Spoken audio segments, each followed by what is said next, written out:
Hello friends, today in this video we will learn one of the important ethical principles which we usually apply in case studies appearing in GS4 ethics paper. Now that principle is Potter box model basically. Now, in fact, in earlier video, we learned about the Kidder's dilemma paradigms, and now these we learn. I mean, we learn Potter box model. Now, these two theories mainly are important for understanding and analyzing the case study. These two theories they do not provide direct answer ki what should be the option which we select after analyzing the case study, but these two they basically help in analyzing and dissecting the case studies so that we can apply various other core ethical theories in a very systematic and uh, structured manner. So basically, see, the core focus of this Potter box model is a systematic step-by-step framework uh, for ethical decision making of various case studies, particularly where value conflict is there or competing loyalties are involved. Now, Potter box model was developed by obviously the name itself suggests by Ralph B. Potter, who was a professor at Harvard Divinity School, and this helps in solving ethically complex situation following a methodical and reflective approach. So this is important. See, this use of earlier what I have told in earlier video, Kidder's dilemma paradigms and Potter box models. These two ethical principles they help in solving the case study in a methodical and reflective manner, and it's a very systematic, structured framework. So if we apply this, we are applying our mind in very rational and very systematic manner, and we are not going to commit mistakes. So uh, again, I will say that both Kidder's paradigm and Potter box model they do not tell what is right or wrong. They give a value neutral analytical framework that guides decision makers through a four-step process. So Potter box has given a four-step process. If you remember, Kidder has also given four ethical dilemmas, paradigms. So Potter box has given, Potter has given a four-step process. Now, what is this four-step process and how it is applicable to various case studies? Let us understand that. Now, see, the first step of this uh, four-step model is definition or facts of the case. So we have to analyze or read the case study properly and find out what is happening, what is there in the case study. Then identify objective facts without bias or assumption. Then understand the context, stakeholders, action taken, and potential consequences. So these things we have to understand and analyze after going through the case study. For example, one example is given in this whole Potter box, four boxes. A civil servant receives pressure to allocate flood relief funds preferentially to politically aligned constituencies. You may be knowing, I mean, in flood, if some in some areas some flood comes, the flood relief uh, amounts and material is sent. Now, definitely there will be some political pressure to allot the flood relief material to some uh, preferential area. Now, what a civil servant should do? Should he accept that political pressure and do that, or should he not? So this is the dilemma basically. So now let us understand how this Potter box model analyzes this dilemma. Now, second step is values or identify conflicting values. What are the ethical values which are under conflict? So this we have to identify.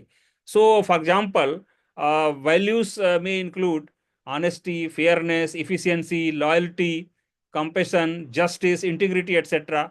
So we have to identify the ethical tension or ethical values which are involved and which are under competence. For example, here in this example, loyalty versus fairness or efficiency versus transparency may be involved.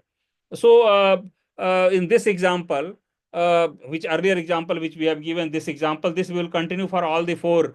So here, as per the second principle, loyalty to political leadership versus commitment to impartial service delivery. This is the ethical values which are competing. Now, third is principles. Which are the ethical theories which will be applicable? So this we have to list out. In this situation or the concerned situation of the case study, which will be the ethical theories which are applicable. For example, I mean, some 4 or 5 ethical theories are listed here, but as I told, there are about 25 to 30 ethical theories which may be applicable in different situations. Obviously, all will not apply in one situation. Some 2, 3, 4 may apply. So here, let us say uh, some 4 theories or 4 or 5 theories. Utilitarianism, I have already earlier also told in earlier videos from Bentham and Mill, it comes. Consequentialism, this is a main theory of consequentialism, utilitarianism. This goes for greatest good for greatest number. What utilitarianism says, greatest good for greatest number. Now, deontology comes from Kant, Immanuel Kant, and this is duty and rule based ethics. Whatever is duty, we have to do, irrespective of what result will come. So, this is deontology. Virtue ethics is from Aristotle, it comes, and it says acting according to your moral character, because moral character should have some virtues. For example, honesty may be one virtue, courage may be another. So this you have to act as per your moral character, as per the virtue, moral virtues. Then Rawlsian justice, that is fairness. This is justice theory. Now, fairness to the least advantage. So this is what John Rawls told. Then ethics of care, relational responsibility. So one has to be very, very compassionate and act with empathy and care, so to see that the weakest of the poorest of the poor or weakest of the society are helped in that whole process. Now, in this earlier example, what can be this third principle, how it will apply? For example, deontological approach says that you act as per your duty, you don't listen to political bias or this thing. However, utilitarian reasoning offers a short-term benefit. So, deontology suggests that you do your duty irrespective of what political pressure is there or not there. However, utilitarianism suggests that for short term, if it is benefiting greatest good for greatest number, you may follow that. Now, fourth principle or fourth box which he has given, Potter has given, is loyalty. To whom do you owe the allegiance or responsibility? Now, this is the fourth thing for your decision making. Now, usually, to whom you are loyal, this is very, very important. For example, a civil servant may be loyal to constitution or law, because this is very important. You cannot do any illegal thing. You cannot go against constitution. Then a civil servant also is loyal to or responsible to citizens, especially the vulnerable institutions or service. And a third is you are also responsible to your personal moral conscience. So this is also very important. So in this situation, the civil servant's loyalty should ultimately be to the constitution and public interest and not to political figures. So, the earlier example, flood relief, how it should be distributed. So, you have to distribute as per the rule. You cannot simply go on taking instructions and being biased at that point of time. Now, why this Potter box model or Potter box is useful for civil servants?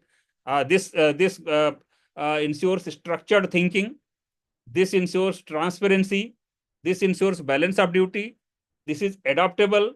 So all these four characters or qualities of this Potter box, it makes it useful for civil servants as well as the cases which a civil servant faces. Now, how it will be useful for GS4 ethics paper?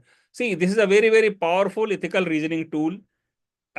In a world full of gray zones, it offers a clear moral compass without being prescriptive. As I told earlier, it doesn't say which option you should choose, but it says what should be your analysis, how you should analyze that. It promotes reflective thinking, value analysis, and ethical accountability, making it very useful for GS4 ethics paper. Definitely, using Potter box means acting with integrity, fairness, and constitutional fidelity, even when the right choice is not the easy one. So this is what basically is Potter box model. Now, in subsequent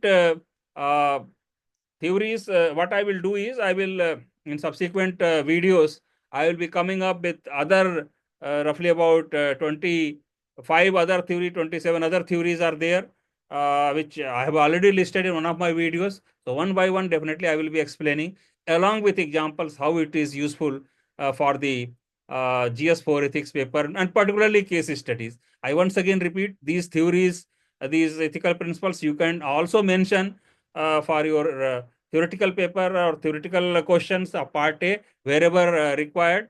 But definitely this has to be used for case studies. So with this, I close this video. Thanks to all the viewers for watching me. Thank you.